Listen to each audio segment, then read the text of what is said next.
자, 그러면 교재 102쪽 해제 등의 신고를 보겠습니다. 신고한 계약이 해제가 되거나 무효가 되거나 취소가 됐잖아요. 그러면 해제 신고를 해야 합니다. 이건 의무예요. 그래서 해제가 확정이 됐잖아요. 그럼 30일 내에 신고한청에 해제 신고를 꼭 하게 돼 있습니다. 그래서 이 전에는요, 해제 신고가 의무가 아니었거든요. 근데 자꾸 이제 허위 신고해 놓고 이걸 자꾸 해제 신고 뭐 안 해도 된다 그러니까 이 가격을 자꾸 부추기더라 이거예요. 그래서 해제 신고를 반드시 해제가 되면 하도록 했습니다. 이거를. 그래서 며칠 내라고요? 30일. 부동산 거래 신고도 30일. 해제 신고도 30일이에요. 이때 주의할 점이 있거든요. 해제 신고는요, 거래 당사자의 의무예요. 그러니까 당사자가 공동으로 해제 신고를 해야 됩니다. 이때 중개거래인 경우라도 개공이 해제 신고 의무가 있는 것은 아니에요. 다만 우리 개공이 해제 신고했지 않습니까? 하게 되면은 부동산 거래 신고 했잖아요. 근데 신고한 계약이 해제가 됐어요. 그럼 개공은 해제 신고를 할 수 있습니다. 이거.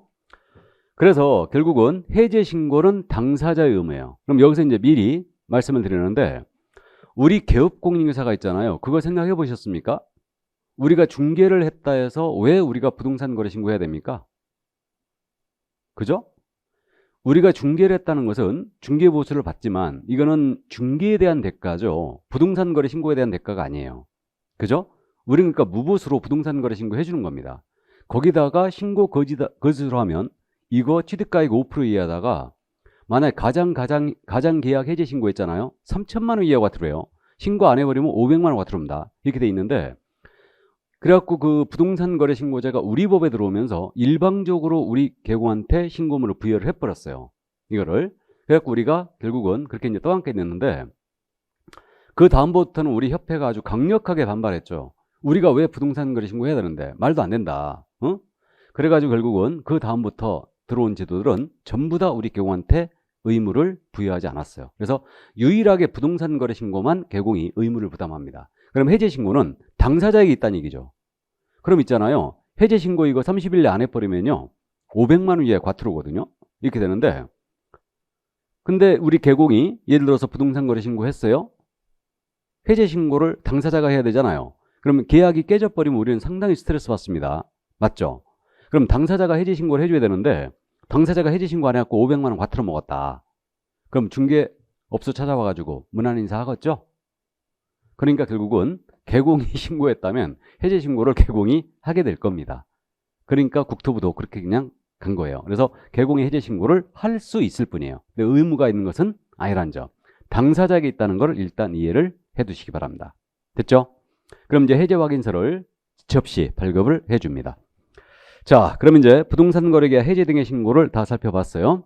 그러면 신고 관련 금지 행위를 보겠습니다. 이 신고 관련 금지 행위는 지금 103쪽에 맨 위에 있죠. 그래서 이거는 후일 제재를 위주로 이제 기억을 할 거예요. 그러면 신고 관련 금지 행위를 쓴 첫 번째가 당사자가요, 우리 개업공사에게 거짓 신고할 것을 요구합니다. 이거 안 되죠. 그러니까 가불간의 매매를 우리 개공이 소개했죠. 내가 조금 집어드릴 테니까 허위 신고합시다. 거짓 신고를 요구하는 거 안 된다는 얘기예요. 이 얘기고. 그다음에 이제 부동산 거래 신고 대상을 계약을 체결한 후에 신고 의무자가 아닌 자가 거짓으로 부동산 거래 신고하는 행위 금지 행위예요. 이상하죠. 신고 의무자가 아닌 자가 허위 신고할 일이 있느냐. 자, 이거 질문을 상당히 많이 하시는데 이건 그것 때문에 들어온 거예요. 부동산 거래 신고제를 운영을 해보니까 어떤 문제가 생겼냐면 갑과 을이 그랬어요. 다운을 요구합니다.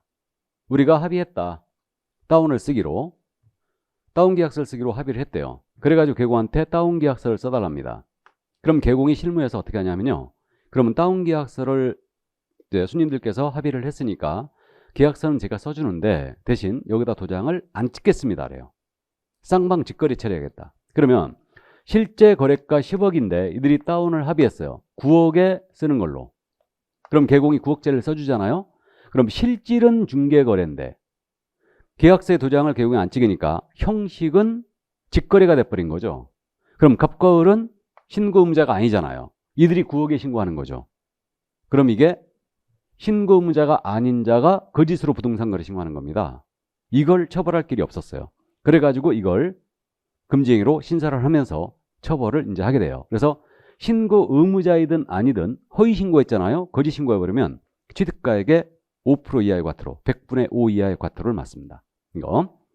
그래서 이게 들어온 거고, 그 다음에 이제 3번은 그거 아닙니까? 부동산 거래 신고 또는 해지 신고 등의 거짓 신고를 조장하거나 방조했어요. 그럼 조장은 부추긴다는 얘기고, 방조는 모른 척 하는 게 아니에요. 도와주는 게 방조입니다. 그래서 형법상 이제 모른 척 하는 것은 유기라고 그래요. 유기.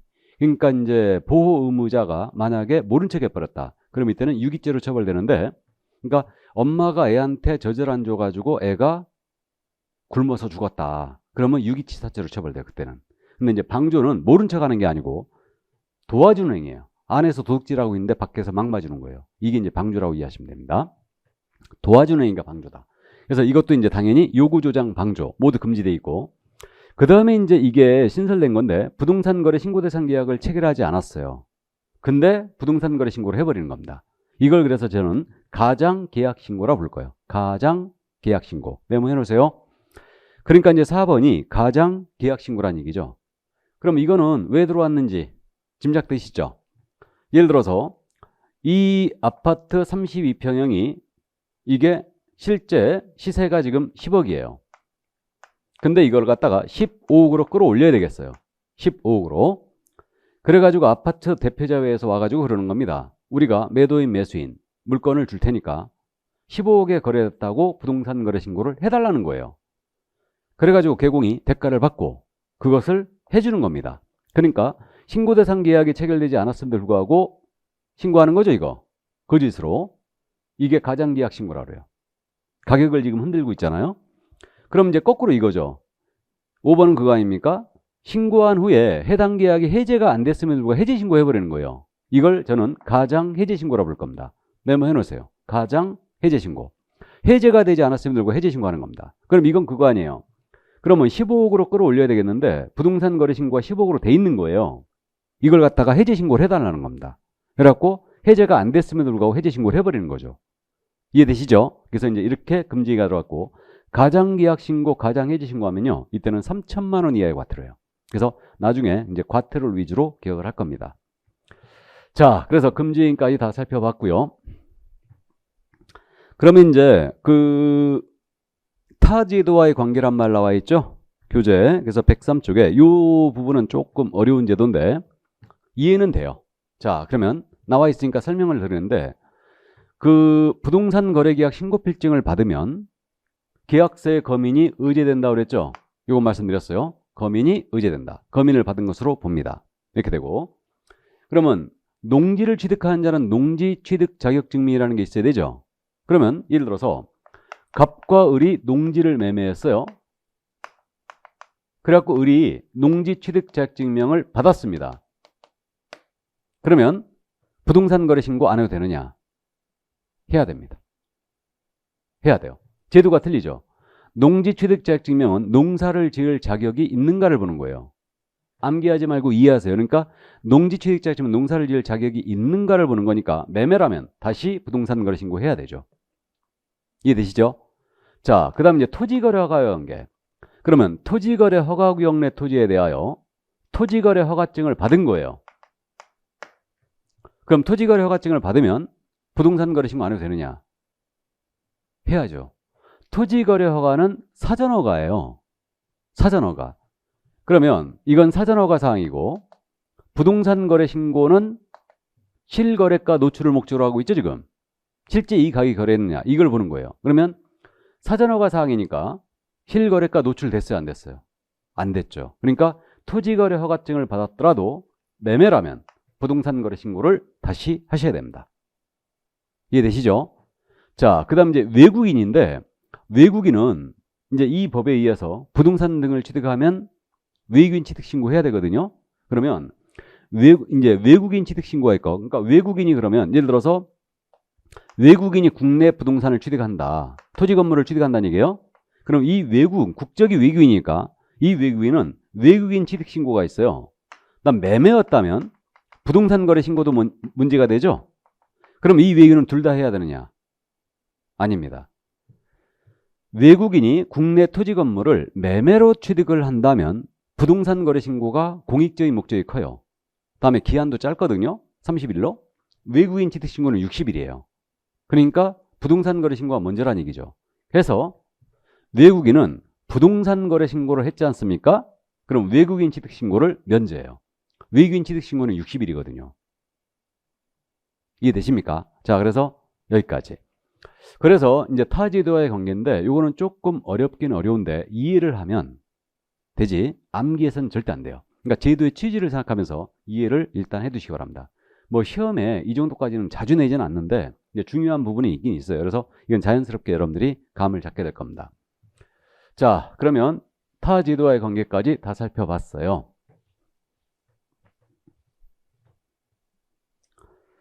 자, 그러면 이제 한 장을 넘기시면은 이제 신고 내용의 검증이 등장하고 있습니다. 자, 그럼 여기서부터는 그냥 쭉 편안하게 들으시기 바랍니다. 여기서부터는 시험에 잘 안 내요. 검증서부터는. 그렇기 때문에 이제 편안하게 들으시는데, 자, 표로 정리를 해봤거든요. 그림으로. 그럼 계약을 체결한 날부터 30일 내 부동산 거래 신고 신고관청에 한다고 그랬고, 어떤 사항을 신고해야 되는가 해결했고요. 신고 의무자도 다 해결을 했습니다. 그다음에 신고 필증은 지체 없이 발급한다고 그랬고, 그럼 거민이 의제된다고 그랬고요. 그러면 신고한 계약이 해제가 됐지 않습니까? 그러면 해제가 확정이 된 날로부터 30일 내 해제 신고해야 된다고 그랬죠? 이때는 개업공인중개사는 해제 신고 의무가 없다고 그랬습니다. 할 수 있을 뿐이에요. 개공은 해줄 수 있을 뿐입니다. 근데 의무 자체는 당사자가 부담한다고 그랬어요. 자, 그 다음에 이제 절차가 신고 필증이 나갔지 않습니까? 그러면 검증을 하게 돼 있어요. 검증을. 그러니까 예를 들어서 아파트 매매했다고 신고 들어왔는데 이게 10억에 신고 들어온 거예요. 그럼 이 금액이 적정한지 여부를 검증한다는 얘기예요. 적정 여부를 검증합니다. 그럼 검증은 신고관청이 해야 합니다. 이건 의무예요. 반드시 가격을 검증해야 돼요. 그럼 비교 가격 데이터가 있어야 되죠. 그 비교 가격 데이터는 어디 들어가 있냐면요. 검증 체계에 들어가 있어요. 검증 체계가 이게 검증 시스템이에요. 시스템을 우리말로 번역하면 체계라면서요. 그러니까 검증 시스템이 있죠. 이 검증 시스템의 구축 운영을 국토부 장관이 현재 하고 있습니다. 물론 위탁 운영하고 있죠, 지금. 이거를. 그래서 검증 시스템이 운영되고 있는데 그러면 신고관청이 신고 필증을 내줬지 않습니까? 그럼 검증을 이제 들어가는데 검증은 신고 시스템에 신고관청이 접속을 해요. 그래서 가격 10억을 딱 집어넣습니다. 집어넣으면 적정, 부적정, 판정 불가, 판정 보류 이런 식으로 결과가 떨어져요. 이게. 그럼 결과 떨어지면 이 결과를 세무서장에게 통보해 주게 돼 있어요. 검증 결과를 세무서장에 통보한다. 이때 통보기한은 정해진 바가 없거든요. 그럼 세무서장은 이 조사 검증 결과에 대해서 과세 자료로 활용할 수 있다 그랬죠. 그럼 부적정 결과가 나온 거에 대해서는 세무조사 들어갈 수도 있다는 얘기죠. 그래갖고 있잖아요. 우리 부동산 거래 신고 하잖아요. 그럼 이 자료가 전부 다 세무서에 통보됩니다. 이게. 그래가지고 우리 2006년도에 부동산 거래 신고자 들어왔다고 했잖아요. 제가 아는 중개업소는요. 2006년도 사업소득은 2007년도 5월 31일까지 신고하잖아요. 이게 종합소득 신고죠. 그래갖고 이 사장님이 이게 자료가 일로 통보되는 걸 몰랐던 거예요. 이거를. 그래가지고 2007년도 5월 31일 날까지 이제 사업소득 신고 들어가는데 소득 신고를 어떻게 했냐면요. 예를 들어서 4천만 원 신고했어. 2006년도 소득이 4천만 원이었다. 소득 금액이. 이걸 신고 들어갔는데 세무서에서 딱 봤더니 이 개공이 2006년도에 매매만 신고한 게 이게 30건이었어요. 굉장히 많이 했죠? 예를 들어서 30건 신고했어요. 근데 평균적으로 중개보수를 역산을 해봤더니 건당 200만 원이었던 거예요. 그럼 얼른 계산해도 이거 6천만 원이죠. 근데 소득 신고가 4천만 원밖에 안 들어온 거예요. 그래갖고 세무서에서 통지서 날라왔죠. 소득 신고 4천만 원 했는데 매매한 거 봤더니 이거만 해도 6천만 원이더라. 소명해라. 통지서 날라왔죠. 어떻게 소명합니까? 허위 신고한 건데. 그죠? 그래갖고 그 사장님 있잖아요. 소득세를 1,000만 원이나 추징당했어요. 추징을. 그래갖고 2007년도에 아주 소득세 추징 엄청 당했습니다. 중개사무소가. 일로 통보되는 걸 몰랐던 거예요. 그리고 지금은요. 부동산 거래 신고하는 매매 계약 있죠. 이거는 무조건 소득세를 잡습니다. 다. 소득세를 잡고 상가 거래했잖아요. 상가는 매매를 했든 임대차를 했든 상가 손님들은 전부 다 소득신고 이거 들어가거든요. 다. 그러니까 상가도 소득자료 전부 다 잡아야 됩니다. 이게 물론 지금은 이제 현금 연수는 끊기 때문에 뭐 소득세가 다 잡혀버리죠. 어쨌든 자, 그래서 이제 검증 결과를 세무서에 통보해요. 그럼 이 검증과는 별도로요, 이제 신고 내용이 의심스러워요. 그러면 자료 보완을 요구할 수 있어요. 그럼 조사를 들어갈 수도 있습니다. 이게 조사예요.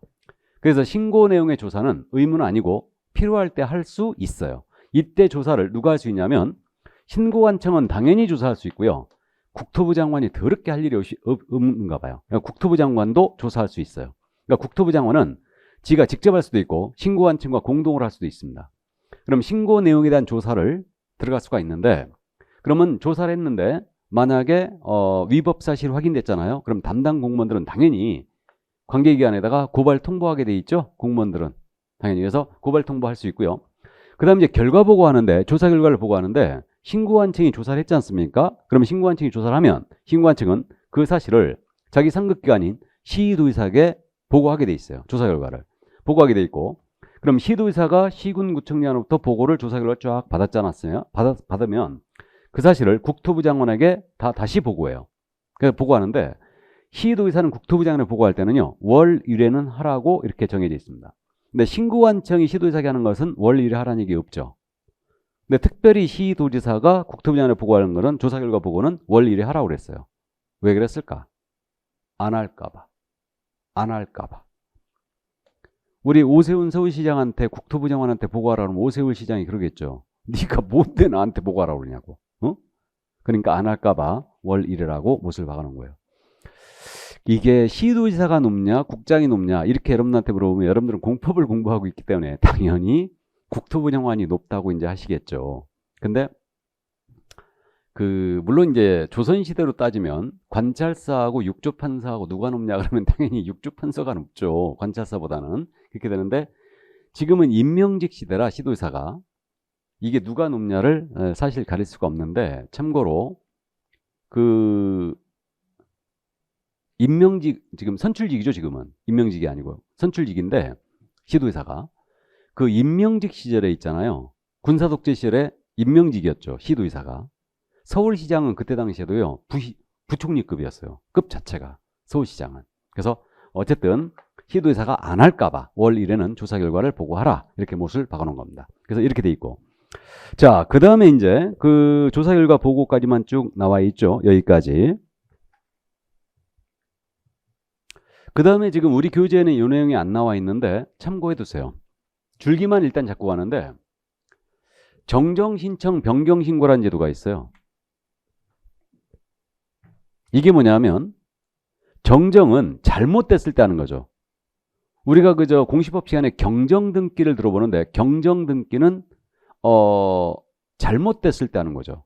그러니까 등기와 실제의 원시적 불일치. 이게 이제 경정등기고, 그다음 변경신고는 뭐냐면, 변경신고는 신고 다 제대로 했거든요. 신고 필증 다 제대로 나왔거든요. 근데 당사자 합의로 계약 내용의 일부가 바뀌어버리는 거예요. 이때 할 수 있는 게 변경신고예요. 이게 잘못됐을 때 할 수 있는 거는 정정. 변경됐을 때 다 제대로 했는데 당사자 합의로 계약 금액이라든가 잔금일이 바뀌어버린 거예요. 이때 할 수 있는 게 변경신고입니다. 그러니까 둘 다 해야 될 것 같은데 모두 할 수 있다고 돼 있어요. 일단 참고해 두세요. 이런 제도가 있다는 거. 이게. 자, 그래서 이제 부동산 거래 신고는 여기까지였습니다. 그래서 줄기를 여기까지 한번 잡아봤고요. 이제 디테일한 내용은 차츰차츰 우리가 더 하게 될 겁니다. 그럼 우리 교재 지금 105 쪽에 주택 임대차 신고제가 들어와 있죠? 자, 그럼 올해 6월 1일서부터 지금 시행이 된 주택 임대차 신고제가 있어요. 그럼 주택 임대차 계약 신고제인데 이게 지금 현재 6월 1일서부터 도입이 됐거든요. 이거는 연역을 또 잠깐 말씀드리면요. 부동산 거래 신고제가 2006년도에 도입이 됐다고 그랬잖아요. 그러니까 부동산 거래 신고제를 운영을 해보니까 너무너무 좋은 거예요. 세무서 쪽에서는. 가만히 있어도 다 신고 들어오거든요. 아주 땡 잡았어요. 세무서는. 가만히 있어도 다 자료 들어오거든요. 이게. 그래가지고 제 기억에 한 3년 정도 됐나요? 2009년 정도 됐던 것 같은데, 주택 임대차, 이거 임대차도 신고하게 하자. 우리 개공한테. 임대차도. 이걸 추진이 됐었어요. 그러면 법안을 개정을 하자면은 그때는 이제 우리 중개법이 있었죠. 부동산 거래 신고제가. 그러니까 이걸 개정을 하면서 임대차 신고제를 도입을 하겠다 해갖고 법안을 개정하자면 공청회라는 걸 열죠. 공법 시간에 들어봤죠. 공청회. 의견을 수렴하는 절차죠. 근데 정작 신고 의무를 부담한 우리 개공. 당연히 반대할 게 뻔하잖아요. 우리가 실무적으로 매매보다는 임대차가 훨씬 많거든요. 그래갖고 임대차까지 신고하게 되면 우리 스트레스 너무 받는다. 더군다나 임대인들 좋아할 일이 없죠. 이게. 그래가지고 공청회를 여는데 이걸 넣겠다고 공청회를 하는데 정작 신고 의무를 부담하게 된 개공은 반대할 게 뻔하니까 개공한테는 알리지도 않았어요. 그럼 개공한테 안 알렸다는 얘기는 우리 개공을 대변하고 있는 협회가 있죠. 협회는 알리지도 않은 거예요. 우리 공유사협회단. 알리지도 않고 대학 교수진들, 그다음에 관계 공무원들, 그다음에 이제 관련자들 모여가지고 공청회를 열라고 했던 거예요. 이걸 우리 협회에서 정보를 입수했어요. 협회에서 입수해가지고 협회에서 그랬죠. 시도 지부장들 다 모여라. 공청회장 앞으로 모여라. 그래갖고 공청회장 앞에서 바리케이트를 쳐버린 거예요. 아예 공청위원들 못 들어가게. 못 열게. 아예 바리케이트를 쳤습니다. 그래갖고 강력하게 반발했죠. 협회에서. 그래갖고 결국 이걸 무산시켰어요. 그래갖고 임대차 신고제가 무산이 됐습니다. 결국은 도입이 안 됐어요. 근데 그때 당시에 저는 그랬거든요. 이거 전국적으로는 임대차 신고제 들어올 거다. 그러면 우리가 임대차 신고 그러면 해줄 테니까 대신 금징위 같은 거 풀어라. 그럼 될 것이다. 그렇게 협상을 하는 게 협회가 나을 것이다. 난 그때 그런 얘기를 했던 기억이 있는데 그래갖고 결국은 어쨌든 무산이 됐어요. 무산이 됐는데 근데 이제 이제서야 이 제도가 들어온 거예요. 그러니까 결국 노무현 대통령의 그 바통을 문재인 대통령이 이어받은 거 아닙니까? 그러면서 주택임대차 계약신고제를 이제 도입을 한 겁니다. 그래서 올해 6월 1일서부터 현재 시행이 되고 있는 거예요. 6월 1일서부터 이게. 그래서 결국은 주택임대차 계약신고제가 들어왔습니다. 그래서 우리는 물론 이제 실무 가시면 이 부분을 알아야 되기 때문에 정확하게 또 이해를 해두시는데 그 주택임대차 계약신고도 그러면 그 큰 줄기는 부동산 거래 신고와 비슷합니다. 그래서 어떤 주택임대차 계약을 했을 때 신고해야 되는가 이 문제예요. 이 문제인데 이거는 사실상 주임법상의 주택이라고 했기 때문에 사실상 주거용 건물을 주거용으로 주된 부분을 쓰는 거예요. 그럼 이게 대장상 용도와는 관계없이 실제로 주거용으로 쓰면 주된 부분을 주거용으로 쓰면 신고 대상이 됩니다. 대신 조건이 모든 주택임대차 계약이 들어가는 게 아니에요. 그래서 대상 지역이 있고요. 금액이 있습니다. 그래서 이걸 정확하게 이해해 두시는데 지금 대상 지역은 그 우리 교재에도 이렇게 써 있는데 아주 복잡하게 돼 있어요. 특별자치시, 세종시죠. 특별자치도, 제주도죠. 여기 있는 주택, 그 다음에 시에 있는 주택, 그 다음에 군에 있는 주택인데 군은 광역시나 경기도의 군에만 한정합니다. 그리고 구에 있는 주택, 이게 대상 지역으로 잡혀요. 그러니까 여기 있는 주택들만 일단 대상이라는 얘기죠. 그럼 복잡해 보이는데 간단합니다. 이렇게 이해하면 돼요. 시에 있는 주택은 무조건 대상이에요. 시에 있는 주택. 그럼 시라는 것은 뭐냐면 광역시가, 특별시가 있고 서울특별시, 광역시가 있죠. 그죠? 그러면 특별시, 광역시에 있는 주택은 무조건 대상이에요. 그죠? 무조건 대상이고. 그 다음에 그러면 일반시, 뭐 하남시, 이천시, 김해시 이런 데 있다. 이것도 무조건 대상이죠. 시에 있는 주택은. 이렇게 되고. 그 다음에 구는 광역시나 경기도 군만 한다고 그랬죠. 광역시나 경기도 군만 한다. 그러면 구는 광역시라든가 경기도에 있는 군에 있는 주택만 대상이 되고 있는데 근데 광역시는요. 광역시라고 했잖아요. 광역시에 우리 군이 있죠. 부산광역시 기장군, 대구광역시 달성군, 인천광역시 옹진군, 강화군. 그죠? 그렇게 있는데 이건 광역시에 들어가기 때문에 광역시에 있는 군들은 당연히 포함이죠. 시에 들어가니까. 맞죠? 이렇게 되고 그럼 이제 경기도, 뭐 연천군, 가평군 이런 데들이죠. 그래서 경기도가 이제 군에 있는 주택은 경기도에 있는 군이죠. 그래서 광역시나 경기도에 있는 군만 한정입니다. 이해되었죠? 그럼 지역은 이렇게 시에 있는 주택, 군에 있는 주택. 그러면 충청도 보은군에 있는 주택은 대상이 아니죠. 그죠? 자, 그 다음에 이제 금액 기준인데 금액 기준은 보증금이 6천만 원을 초과하거나 6천만 원 초과의 밑줄 또는의 동그라미 또는 지금 어디 하는지 아시죠? 지금 105 쪽에 거기 신고 대상 주택 임대차 계약하고 있는 거예요. 월 차임이 30만 원을 초과하거나 밑줄 긋고요. 그러니까 이거 또는이에요. 또는 보증금이 6천만 원을 초과를 하거나 딱 6천 아니죠. 그럼 초과라고 그랬으니까 그 다음에 월세가 30만 초과했을 때 둘 중에 하나의 조건만 충족하면 금액 기준은 들어가는 겁니다. 그럼 예를 들어서 이렇게 되는 거 아니겠습니까?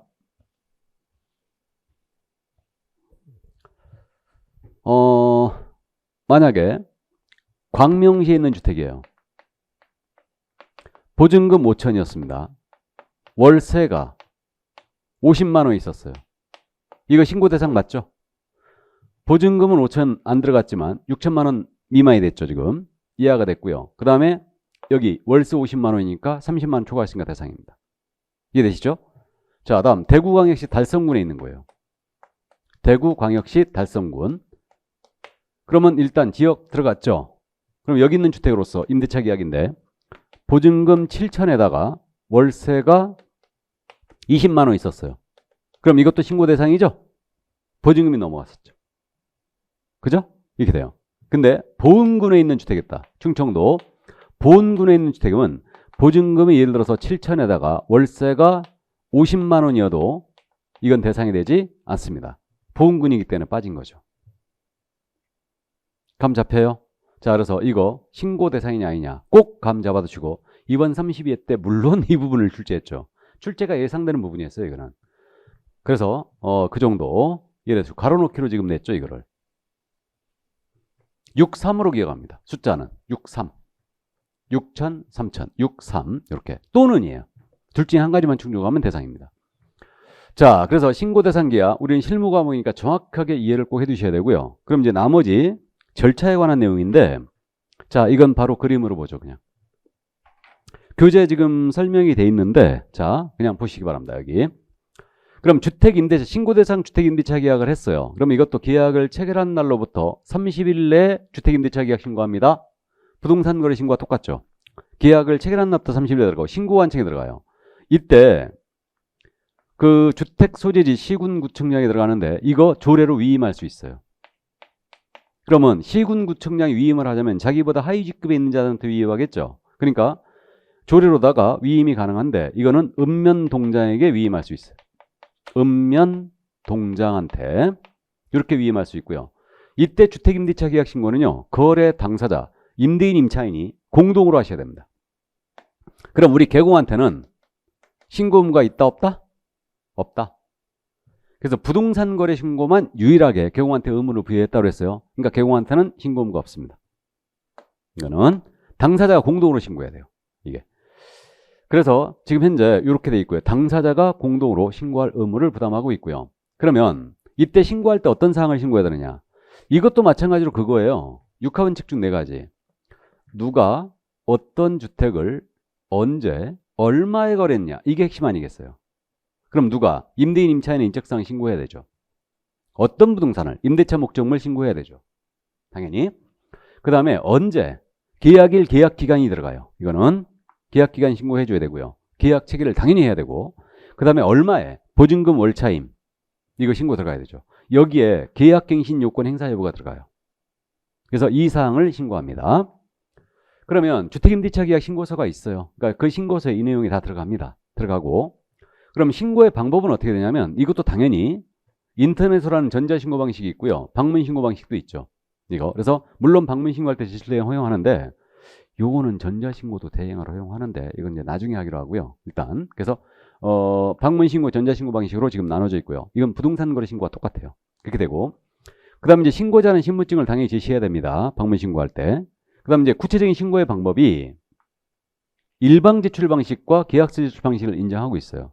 그럼 이게 뭔 얘기냐면 일방 제출 방식은 임대인이든 임차인이든 일방이 신고를 할 수 있다는 얘기죠. 이 얘기인데 왜 그랬냐 하면요. 우리 임대차 계약 같은 경우는 임대인이 외지인 분들이 많잖아요. 그죠? 아닌가?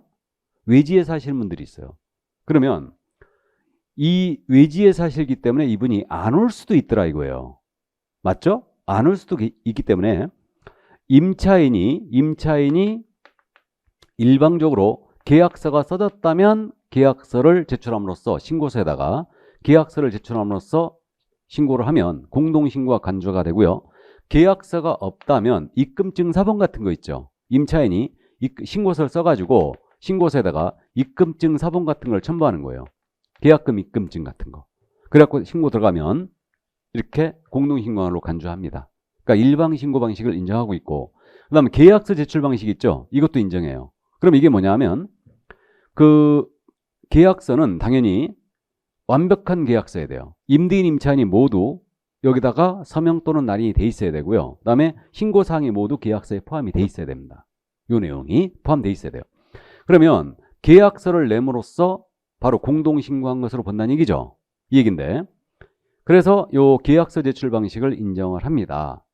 이게 그러면 신고서를 별도로 안 쓰고 계약서를 그냥 내면 끝난다는 얘기인데, 당사 중 일방이 갖다 내면 돼요. 그래갖고 실무에서 어떻게 하고 있냐면요, 우리 개공한테는 신고 의무가 없죠. 개공이 신고하려면, 주택임대 신고하려면 위임 받아야 됩니다. 별도로 이거는 당사자에게 위임 받아야 돼요. 그러니까 이제 개공이 어떻게 유도하고 있냐면, 실무에서 우리 읍면동장에 다 위임해놨어요. 그러니까 임차인이 전입신고할 거 아니에요. 전입신고할 때 계약서 내세요. 그럼 신고되는 겁니다. 이렇게 유도를 하고 있어요, 지금. 그러니까 계약서 제출 방식을 인정하고 있는 거예요. 이게. 그래서 이제 요 국민 편의를 위해서 계약서 제출 방식 인정했는데, 원래 근데요, 참고로 여담입니다. 부동산 거래 신고에도 이거 있었어요, 원래는. 그러니까 우리 부동산 거래 신고할 때 신고서 써야 된다고 그랬죠. 근데 부동산 거래 신고에서도 신고서를 안 쓰고 원래 계약서를 갖다 내므로써 이 신고서 제출에 가름한다, 이 규정이 있었거든요. 근데 이 규정 삭제해 버렸어요. 부동산 거래 신고에서는 신고서를 반드시 써야 됩니다. 그러니까 부동산 거래 신고는.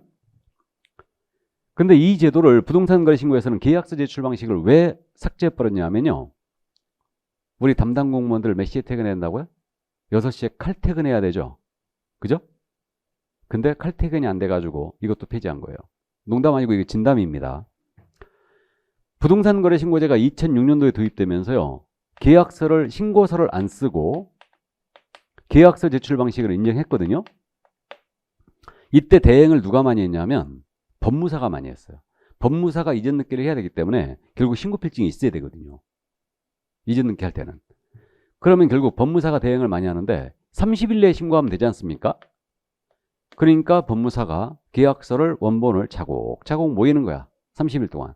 그래갖고 우리 담당 공무원이 5시 반에 퇴근하려고 책상, 5시 반에 이제 6시에 퇴근하려고 5시 반에 책상 정리하고 있었거든. 우리 대통령의 지시인데 칼퇴근해야죠. 그래갖고 책상 정리하고 있는데 법무사가 5시 반에 와갖고 계약서 10통을 턱 던져주는 거야, 그냥. 그러면 그때 당시 처리기한이 즉시였거든요. 지금은 지체 없이 바꿔놨죠. 그래서 즉시였기 때문에 결국 입력 다 해야 돼요, 이거 전산상에다가. 그러면 우리 담당 공무원 6시 칼퇴근이 안 되는 거죠. 그래서 결국 이 제도를 폐지해버렸어요. 계약서 제출 방식을. 이거 농담 아니고 진짜예요.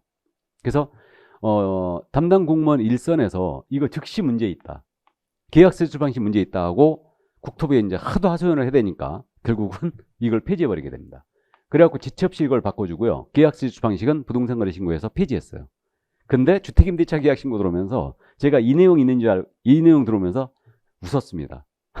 이것도 우리 그럼 동사무소 직원들 퇴근 못하고 또 이거 계약서 갖다 주면 또 입력 다 해야 되는데, 근데 지금은 이제 뭐 상관없죠. 그러니까 이제 임차인들이 계약서 내고 그러면 이제 담당 공무원들이 공동신고 간주가 되기 때문에 직접 이제 다 입력을 하고 있죠. 그러니까 계약서 제출 방식은 임대차 신고를 인정하고 있어요. 근데 부동산 거래 신고에는 이런 제도가 없습니다. 참고해 두세요. 자, 그 다음에 이제 물론 전자계약을 했다. 그럼 전자계약 제도는 이제 나중에 공부하니까, 전자계약은 부동산 전자계약을 했다는 얘기인데, 이때는 전자계약이 계약이 체결된 때 이 신고서 낸 것으로 보는데, 부동산 거래 신고 다 똑같아요. 그때 이제 전자계약 제도에서 다시 말씀드리겠습니다. 자, 그러면 이제 이렇게 이제 신고를 하게 되죠. 이렇게. 그러면 이제 내용을 더 볼까요? 마찬가지로. 그래서 지금 설명 내용이 그 사무의 위임, 지금 106쪽에 여기까지 사무의 위임 이런 내용까지 다 말씀을 드렸고요. 나머지 이거와 관련해서 이제 나머지 절차들은 잠깐 요 그림만 봐두시죠. 부동산 거래 시험과 아주 비슷한데 우리 교재는 빠진 내용들이 있죠. 그래서 이제 요거 주택임대차 계약 신고 들어갔잖아요. 그럼 지첩시 신고 필증 발급합니다. 부동산 거래 신고가 똑같죠. 지첩시 발급하게 돼 있고. 그리고 이제 신고한 계약이 해제가 됐지 않습니까? 그럼 부동산 거래 신고처럼 해제가 확정된 날로부터 30일 내에 해제 신고해야 돼요. 근데 특이한 점이 부동산 거래 신고에서는 정정 신청할 수 있다 그랬죠. 이건 똑같아요. 변경 신고도 할 수 있다 그랬죠. 부동산 거래 신고에서는. 근데 주택임대차 계약 신고는요. 변경 신고 계약 내용이 바뀌면요. 반드시 해야 됩니다. 30일 내에. 안 하면 100만 원 이하 과태료 해요. 이거는. 왜 그랬냐면요. 부동산 거래 신고에서는 변경 신고 할 수 있다고 되어 있는데 주택임대차 계약 변경 신고는 금액에 대한 변경 신고거든요. 이거. 보증금이라든가 월세가 변경되면 변경 신고를 꼭 하도록 되어 있죠. 변경이 확정된 날부터 30일 내. 그러면 해제가 되면 해제 신고 들어가면 해제 확인서를 지첩시 발급하고 그 다음에 변경 신고 들어가면 신고 필증을 재발급해 줍니다. 그래서 이게 좀 차이가 있어요. 변경 신고와 부동산 거래 신고와. 이건 의무다. 그 다음에 지금 그 부동산 거래 신고 금지 규정이라든가 그 다음에 검증 규정, 조사 규정은 주택임대차 계약 신고에도 모두 이제 준용을 합니다. 준용을 하고 있고 의제되는 것들을 이해해 두셔야 돼요. 의제. 그래서 우리가 임차인이 전입신고하지 않습니까? 전입신고를 할 때 계약서를 원본은 아닌데 계약서를 주택임대차 계약서를 첨부했잖아요. 전입신고할 때. 그러면 그 신고서에다가 계약서를 첨부하여 내거나 아니면 계약서가 있다면 계약서를 첨부하거나 아니면 계약서가 없다면 신고서를 같이 내잖아요. 주택임대차 신고서를 같이 내면 이때는 주택임대차 계약 신고한 걸로 간주를 합니다. 이렇게 하고 그 다음에 주택임대사업자들이 있거든요. 그래서 주택임대사업자 등록하신 분들이 있어요. 이거는 민간 임대주택에 대한 특별법에 따라 주택임대차 사업자 신고하신 분들이 있는데 이분들은 그 민간 임대주택에 관한 특별법에 따라서 이미 임대사업 신고를 하고 있었어요. 그래서 그 법에 따라 임대신고했잖아요. 그러면 이 주택임대차 신고한 걸로 간주를 합니다.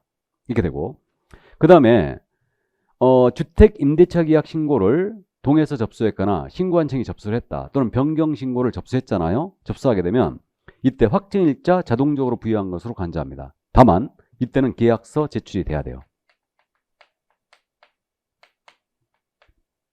계약서를 확인해야지 확정일자 부여한 걸로 간주합니다. 그죠? 계약서를 제출하게 되어 있습니다. 그래서 그 신고가 접수가 될 때 계약서가 첨부가 된 경우는 확정일자를 자동 부여합니다. 그래서 있잖아요. 신고필증 있잖아요. 신고필증을 보면 주택임대차 계약 신고필증이잖아요. 그러면 이거 우측 상단이죠. 이쪽에 날짜가 확 들어가요. 그러니까 확정일자. 확정일자는 날짜를 얘기하는 거죠. 확정일자 부여한 것으로 간주를 합니다. 여기에. 그러니까 여기 찍혀 있어요. 확정일자가. 이렇게. 자, 그래서 이제 그 정도 의제되는 것들 전부 다 살펴봤습니다. 자, 그러면 주택임대차 계약 신고제도는 여기까지 이해를 해 두시고 그러면 이제 제재에 관한 사항이 있는데 요거는 차츰차츰 하시면 돼요. 우리 교재에도 이 내용 제재에 관한 사항은 차츰해도 되기 때문에 이제 빠져 있는 겁니다. 자, 그러면 주택임대차 계약 신고제도를 다 봤어요. 그럼 이제 외국인 취득 특례로 들어가죠. 외국인 등의 부동산 취득 제도라고 108페이지에 지금 나와 있습니다. 이 제도는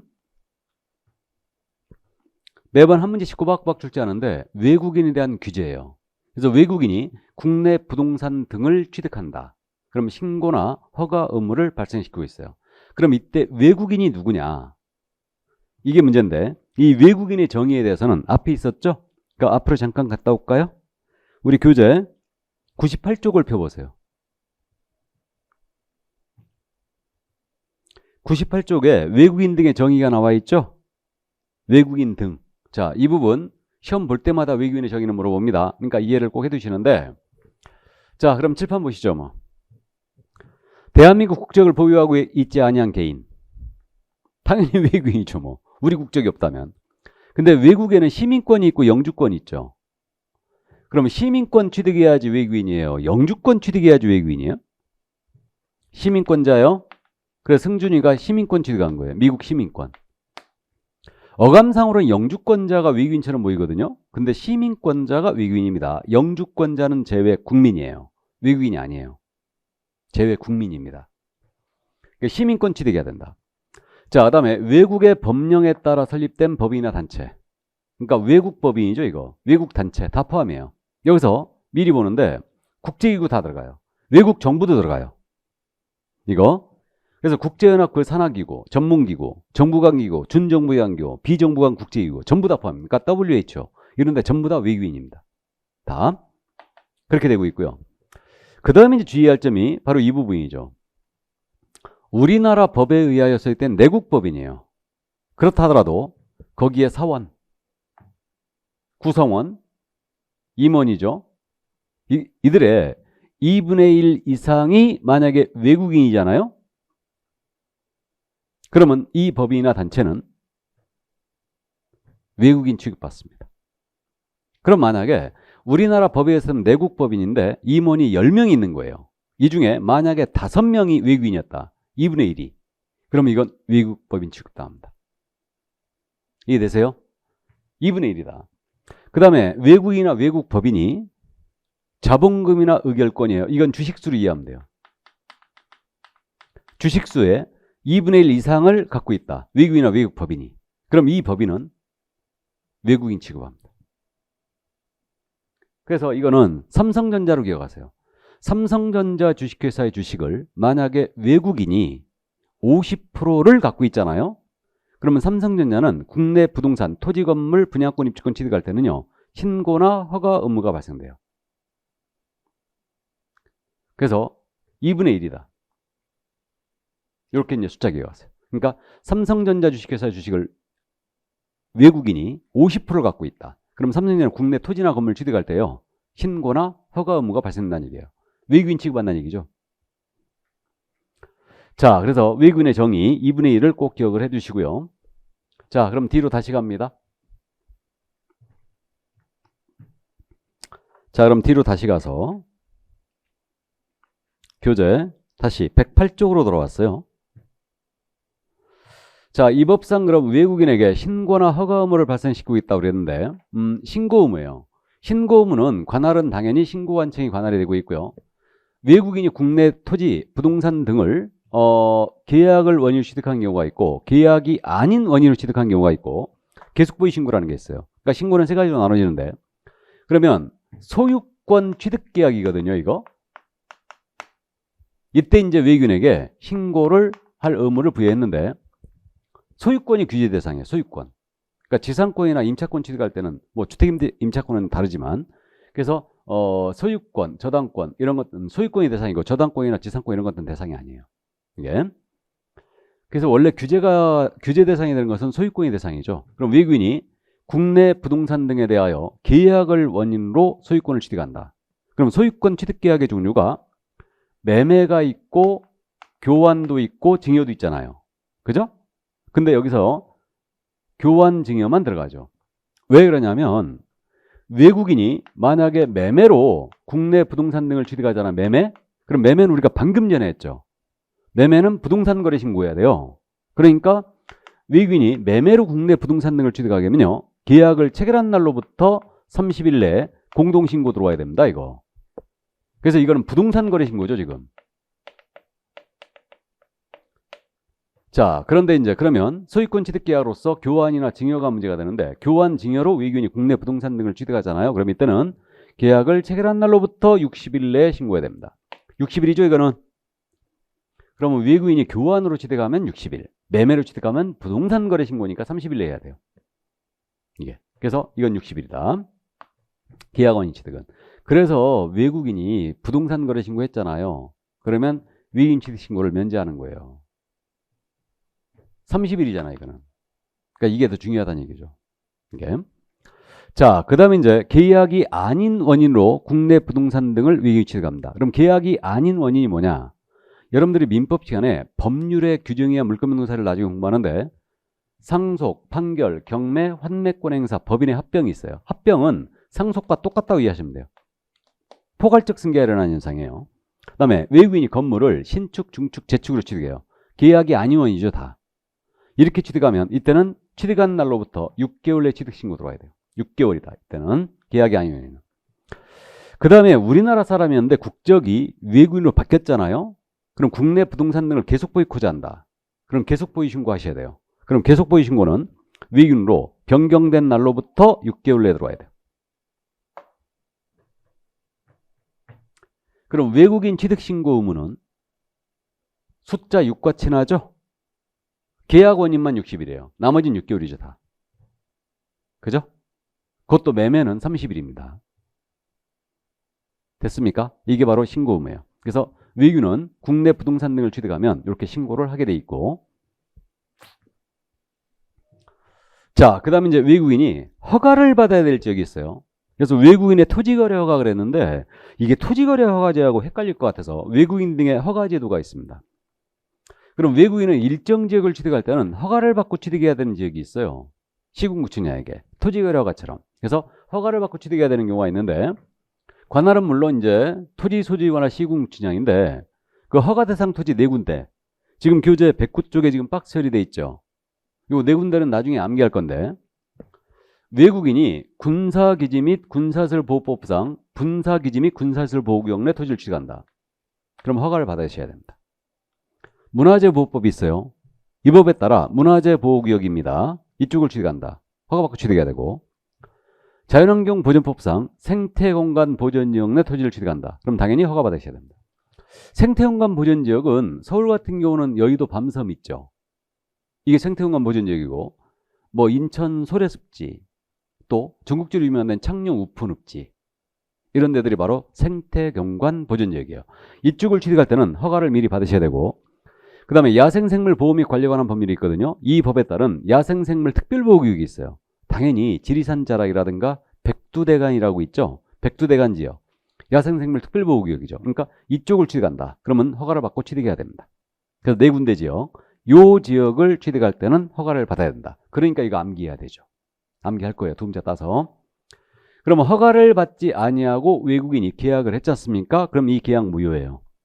무효고 형사처벌도 받아요. 2년에 2천만 원 이하 벌금에 처하게 됩니다. 그리고 허가 신청 외국인에 들어왔잖아요. 그러면 15일입니다. 15일 내 허가 불허가 처분해주게 돼 있어요. 15일 내 허가 불허가 처분해주게 돼 있고 근데 이거는 허가의 기속성 규정이라는 게 있어요. 우리가 지금 OECD에 가입한 선진국이죠. 근데 외국인, 그러니까 국적이 다르다는 이유로 차별을 하면 안 됩니다. 그래야 된다면서요? 이게. 그러니까 이 허가의 기속성 규정을 뒀는데 외국인이 그럴 거 아니에요. 야, 왜 우리 이거에 대해서 규제를 하고 있는데 차별 아니냐? 아니다. 봐라. 이들 지역들 지정 목적 달성에 지장을 주려면 허가를 해주게 돼 있다 이거. 그러니까 이거 차별 아니거든? 이렇게 얘기하려고 허가의 기속성 규정을 두고 있습니다. 허가 불허가 처음 며칠 해야 된다고요? 15일. 자, 그래서 여기까지. 그래서 이게 바로 이제 허가 의무였어요. 그래서 외국인의 신고 의무, 허가 의무 이제 정확하게 우리가 기억을 해 나갈 겁니다. 자, 그럼 이 정도 이해를 해 두시고요. 이때 이 부분이 있지 않습니까? 그 교재 지금 허가 면제란 말 나와 있어요. 거기 109쪽에 외국인이 토지거래 허가를 받았잖아요. 그럼 외국인 취득허가를 면제합니다. 토지거래 허가가 있는데 예를 들어서 토지거래 허가 구역이 여기에요. 잠시 후에 토지거래 허가제 공부하는데 근데 이 지역 내 토지가 군사시설 보호구역이 있었어요. 여기를 외국인이 취득한다. 그럼 외국인은 이거 외국인 취득허가 대상 토지죠. 근데 또 토지거래 허가 구역이기도 하죠. 그럼 이 외국인은 둘 다 받아야 되느냐? 관할도 같고 날짜도 비슷해요. 허가 처리기간도 똑같습니다. 그렇기 때문에 토지거래 허가가 바로 공익적 목적이 커요. 그러니까 외국인은 토지거래 허가를 받았잖아요. 그러면 외국인 취득 허가를 면제합니다. 근데 이제 거꾸로 해도 되는데 어쨌든 둘 중에 하나만 받으면 돼요. 그러니까 토지거래 허가를 받으면 외국인 취득 허가를 면제해줘요. 일단 그렇게 되고요. 그 얘기고 그 다음에 이제 마지막으로 거기 그 교재 말이에요. 109쪽 맨 밑에 관청의 조치란 말 나와 있죠. 이게 외국인은 특별 관리하는데 외국인에게 뭐 부동산 거래계약 신고필증이라든가 외국인 취득 신고필증 있죠. 허가증 이거 내줬잖아요. 그러면 외국인은 별도 관리해요. 외국인이 이렇게 신고필증이나 허가증을 받았다. 그러면 이게 신고 들어오면요. 신고나 허가 해줬잖아요. 그러면 신고 허가 내용을 우리 신고관청은 쭉 모아갖고 이게 자주 있는 게 아니니까 분기 종료한 날로부터요. 분기 종료한 날부터 1월입니다.